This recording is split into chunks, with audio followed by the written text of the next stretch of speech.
Hey gamers! Welcome to Libangang Pagong Gaming Channel, your go-to destination for all things about PlayStation. I'm DK. Join us as we dive into the world of PlayStation, from its latest games and current states to the best tips and tricks for making the most of your gaming experience. We invite you to hit that subscribe button to join us in exploring the wonderful world of PlayStation. In this episode, we will talk about the 8 best zombie games for PlayStation 5. Numerous titles that have been hindered by the processing speed of older systems have received PS5 upgrades that improve the overall gameplay. For instance, World War C on the PS4 already provided enjoyable gameplay, but it has been pushed even further onto the PS5 with consistent 60 FPS and dynamic 4K resolution. There are a few additional games with Legions of the Undead and similar gameplay. In this video, I've listed the top 8 zombie games available on the PlayStation Store for the PS5. Let's get it on.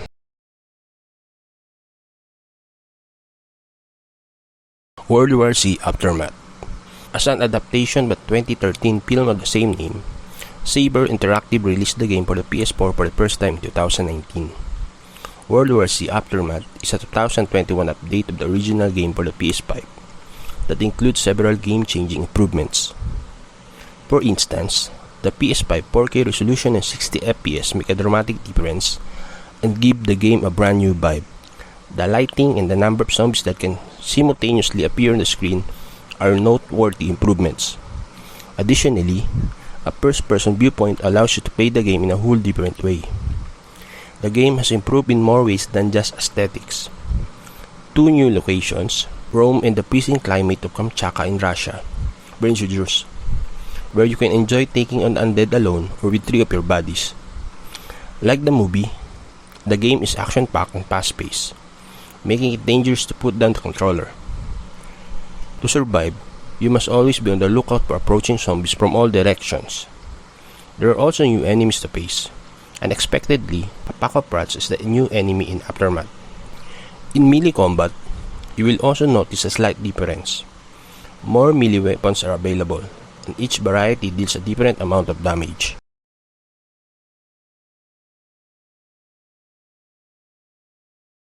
If you ever played Left 4 Dead, Back 4 Blood will feel very familiar to you, which runs at 60 frames per second in 4K on the PS5. Warner Bros. Interactive Entertainment published the game, and it's one of the best zombie video games on the PS5. The exhilarating Left 4 Dead co-op experience, where you enjoy blowing undead brains with friends, was brought back by Turtle Rock Studios. Along with other players, your mission as a cleaner is to exterminate the zombies, also known as the Ridden. There are 8 playable characters as cleaners, and each has a unique but entertaining personality, strength, and playstyle. The game is challenging right from the start. You and your comrades must immediately face danger to salvage what's left of civilization. The mission gets harder as you play, to the point where you hardly get a chance to set down the controller before you run the risk of being attacked by the Ridden. If you become tired of killing zombies, you can play the PvP game modes farm with your friends as a Ridden, which will depend on how long you can endure. Back 4 Blood also has a solo campaign mode, although you don't get any points or make any progress.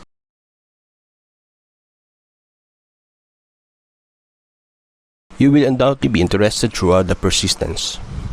Farsight Limited released it first in 2018 for the PlayStation VR and later in 2020 for the PS4. The PS5's Enhanced Edition debuted in 2021, which ups the ante by adding immersive haptic feedback and ray tracing to the game. The game places you in control of a clone Cymri Elder, a security guard on an abandoned spaceship drifting through space. The spacecraft needs to be repaired, but you must first survive swarms of infected clones of the previous crew who are out to get you. In this game, dying is not the end. When you die, you are rapidly reprinted into a new body in a new deck, although the PS5's speedy loading speeds makes this feel like it happens right away. Once you're back in the deadly maze, you'll be fighting again in an immersive environment with the DualSense controller's haptic feedback, giving each weapon you use a unique feel. More weapons become available as you advance, allowing you entirely new ways to kill the undead.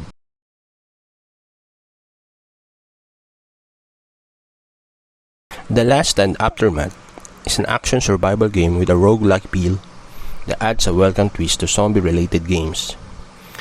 The game provided excellent zombie action and was released in 2021 by Armor Game Studios. The majority of zombie-focused survival games have you playing to eliminate as many undead as you can. But in this game, you take on the role of an infected player who is aware that death is inevitable. You begin as one of the infected individuals and travel across the nation, foraging for supplies with only a car and limited weapons. This is not an easy task because you will have to stop and look for supplies, particularly gas in stores, basements, and abandoned homes. Regrettably, 95% of the city has already been infected, and it won't take long for you to find yourself surrounded by hordes of undead who are eager to kill you. Your objective is to gather enough resources for the final 5% of people who are living in a small colony, even though death is unavoidable. A new infected character is created whenever you die, and you must restart the mission. You should be prepared for a lot of hand-to-hand battles in this game, because the zombies will rush at you faster than you can shoot them. You must always have melee tools on hand, such as knives and wrenches. The type of zombies you encounter tend to have a lot of the same fighting patterns and actions.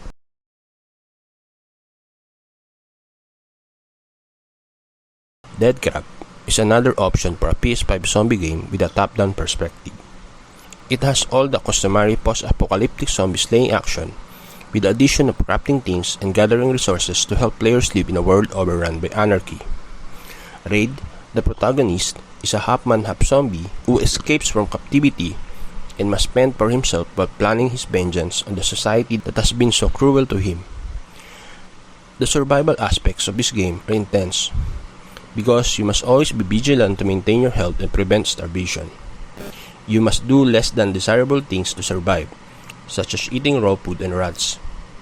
The good part is that you can vent your anger by eliminating zombies.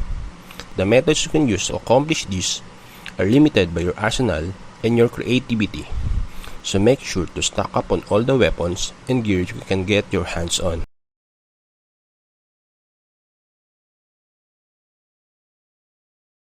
Dying Light 2 Stay Human. In 2022, Techland finally launched a follow-up to the popular open-world zombie game Dying Light. Even though the events of Dying Light 2 takes place about 22 years after the original game, it keeps some of the elements that made the first one popular. The game combines some of the best elements in a good game: an open-world environment, incredible combat, dynamic day-night cycles, and zombies to kill. You will spend the majority of your time as Aiden Caldwell, jumping from one rooftop to another. This ought to be a thrilling experience because of the incredible parkour maneuvers. The day-night cycle has impacted the entire game. Because of the sunlight, zombies tend to hide during the day and you'll need to deal with bandits looking for food. Zombies will swarm in every corner of the streets at night, hungry for blood. Most of the zombie killing will be done by you, using melee weapons such as axe, machetes, and bats. Additionally, since you've been infected, you must stay near a structure that emits UV rays to avoid becoming one of the zombies you're trying to kill. Because there are repercussions for every move you make in this game, you must be careful with everything you do. Though the story is not overall satisfying, it is still one of the best zombie games for the PS5.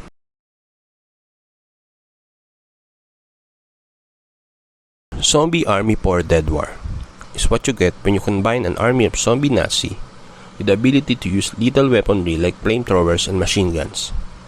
As a follow-up to the Zombie Army trilogy, the game was released by Rebellion Developments in 2020 for the PS4. It received a PS5 upgrade in 2021, which gives it a dynamic 4K resolution and a smooth 60 FPS. If you ever played one of the Rebellion Developments' earlier games, you'll know why the zombies in Zombie Army 4 Dead War are scarier. The zombies in the game are armies of Hitler's conjured dead troops, and the game is set at the end of the World War II.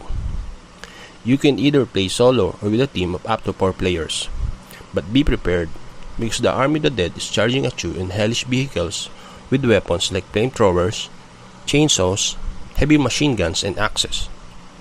To balance the game, you also have a decent assortment of weaponry at your disposal, including a fun set of snipers that pack in a potent lethal force.